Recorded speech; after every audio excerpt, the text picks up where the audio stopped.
Good morning, guys. This is a summary of the live class session that we did Monday, April 6th at 11 a.m. And what we're going to talk about primarily today is the updated information that we have about the AP tests in general and APUSH specifically, and just a little bit about what you should expect from the class going forward. All of this information, of course, is subject to change as, things do keep evolving, but this is sort of where we're at now, again, as of Monday, April 6th, 2020. So you should have gotten an email from me on Friday that had this sort of top information up here. And you may not have noticed it, but also in that email, I said that if you want more information, you could click on a link. And if you clicked on the link, this document that you're looking at on the screen right here, this is what was linked there. So you already have a copy of this document. We're just going to talk a little bit about some of the basics on here. I'm going to try to address some of the questions that came up in the live class session as well. And then we'll talk a bit about the rubrics. So the AP exam is still happening. AP US History's exam is going to be Friday, May 15th. This is actually just a week after the originally scheduled date of the APUSH exam, so it's just like one Friday later, and it's going to be at 2 o'clock Eastern. If you go into this document and you click on this link up at the top here for the College Board page with exam information, it'll take you to this page right here. And this has all of the exam times themselves and then the dates. So you can see they're sort of starting on Monday here. And one big difference that's good for you to notice, especially if you're taking a bunch of AP exams, is that there's actually 3 exams per day. Normally AP exams are 2 per day. They sort of changed that. So here's us right here on Friday, right? We are at 2 o'clock p.m. Eastern. So in theory, if you're taking a lot of AP exams, for example, you could have the art history exam at 12 o'clock that day, US history at 2, and then comp science A at 4. Now, hopefully none of you will be in that situation, but that is a good thing to kind of be aware of. There are late exam dates as well. For ours, it is this Wednesday, June 3rd here at 12 o'clock. So that's like a few weeks later. We strongly recommend that you try to take it for the first time here on this May 15th, because if something goes wrong, then you're going to want to have the option of the makeup date. So it's possible to basically schedule to take the test on the makeup date, but you should really only do that if you know for sure that you have a problem here on the 15th. The idea, if you imagine you're sitting there, it's the 15th, you're trying to take the test, and then mass power outage right in the middle of your test, well, then you're going to want to be able to take the makeup date, so you don't want to pre-schedule. Okay.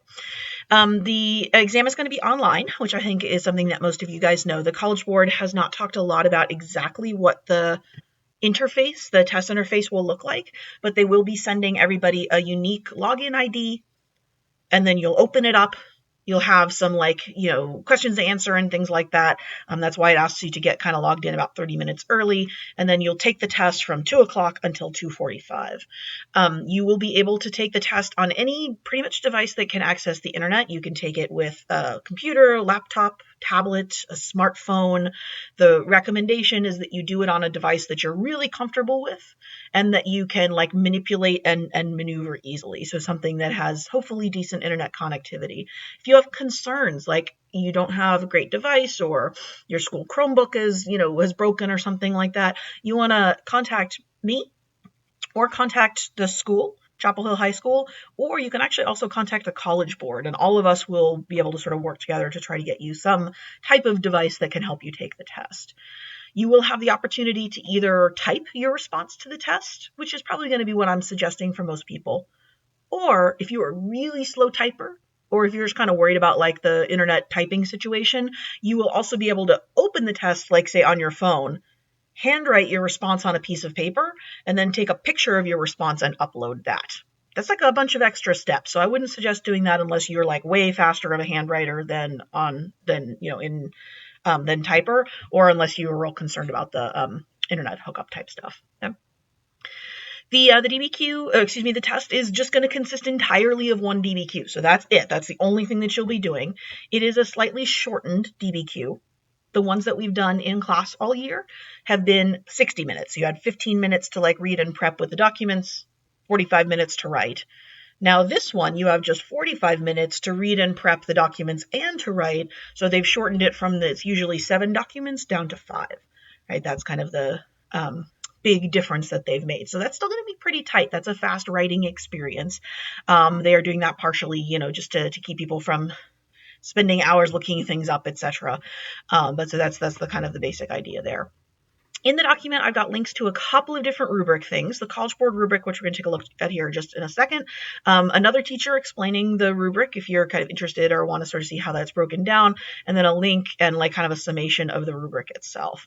We're going to click right here and head over to the College Board rubric right here. And as we take a look at this, I want to emphasize this is exactly the same DBQ points that we have been practicing all year. So if you didn't look at any of this stuff and you just sat down on May 15th and wrote a DBQ according to what we've talked about in class all year, you would be fine. Like you would not be doing anything wrong or different. Most of the rubric is pretty much the same. They just basically added some partial credit points. So they're making it easier for you to get credit for it. So, on the original DBQ rubric, you have to use like 6 of the 7 documents to get this. They've like bumped that down. So there's like more scaffolding or more partial credit points. So we take a look at this rubric, which is going to be used for all of the AP history exams. The thesis and contextualization points are exactly the same as we've been practicing in class all year. Those are still 1 point each. Oh, my pardon. So the DBQ rubric is now out of 10 instead of out of 7. So you're going to see some extra points.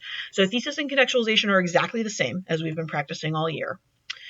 It used to be on the old rubric that there were essentially 3 points you could get from using the documents, right? 1 for just like basically using a few of the documents, 3 of the documents, 1 for using 6 of the documents, right? And then 1 for the HAP analysis.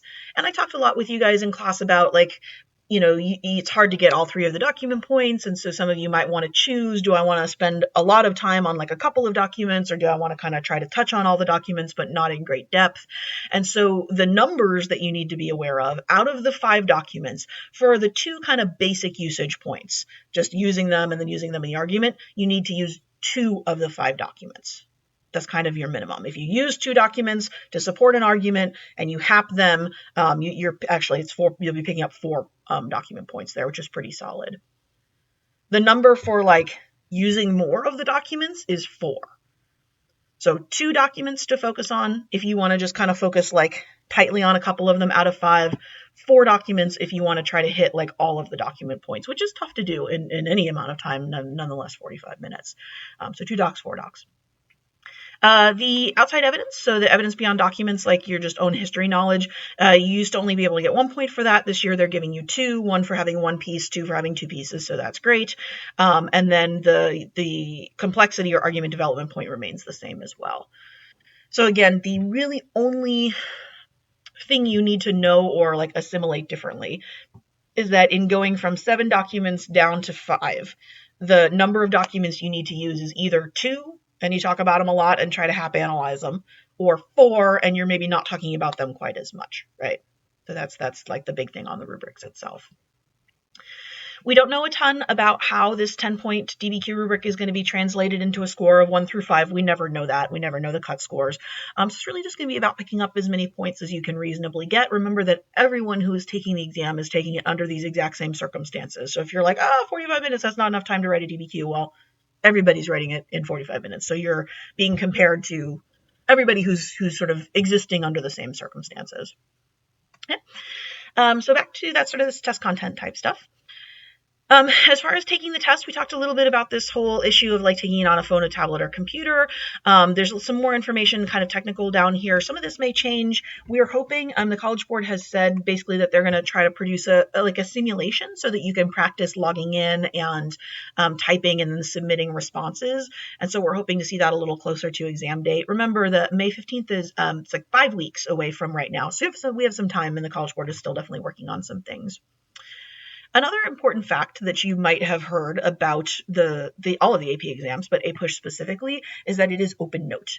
And basically what that means is the College Board is accepting, I think correctly, that if you are at home, that you are going to be using, resources that you have at home. So for example, if you wanted to print off a copy of that rubric or any other rubric that we were just looking at and have it sitting next to you while you take the test, you could do that.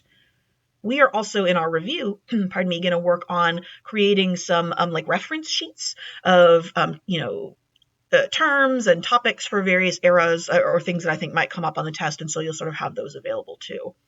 What you do not want to do, you do not want to fall into the trap of planning to just sort of look everything up. 45 minutes is a really short amount of time for the DBQ. You don't want to spend 35 of that, sorting through a 10-page note packet that you printed offline, and then like, oh, you only have 10 minutes to type things up. So you're going to be much better off keeping the notes and the reference stuff that you have available to, I would say, a small minimum, just enough to kind of remind you of things as you get ready to prep. And that's going to be probably the biggest focus of our review over the course of the next few weeks, is kind of creating useful reference sheets that you can have available. The College Board is accepting, right, that you might have, notes, books, etc., but you are still not allowed to use other people. So you can't, group chat and, collaborate on this. You can't go to Reddit, right, social media, all of this kind of stuff that's in here. And they are instituting a bunch of new checks to make sure that that's the case. One of the things that they're doing is they're sending teachers copies of your responses, not graded copies, but just like what you wrote. And they're asking us to check to make sure that it sounds like you. They're doing a bunch of other things as well. And they did really want to emphasize that if you cheat on any test, the College Board, takes that very seriously and will be reporting that to any college that you submitted any scores to. So that's a good thing to keep in mind. If you know ahead of time that you might need to take a late test or cancel out test or anything like that, the person at Chapel Hill to contact is Mr. Brown. That's his email right there. You can also obviously get up with me or ask me questions as well, but he's the correct, the test coordinator at our school. Okay. So that's kind of the basic information in the document. If you have questions, you're certainly welcome to email me. This is obviously something that we're going to be editing and updating as the next 5 weeks go on. And a reminder that you have this document linked in the email that I sent you on Friday.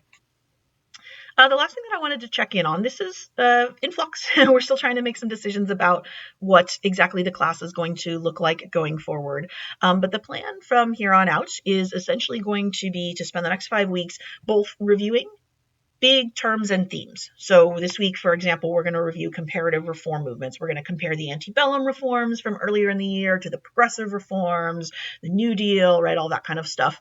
And so that's kind of what we're going to be up to this week, and also in our next live session on Thursday. We're going to do kind of one of those a week, and we're also going to try to continue through the remainder of the content to talk a little bit about the 1960s, 70s, and 80s, kind of the end of the course itself, to make sure that you get that full course content so that this class counts for credit.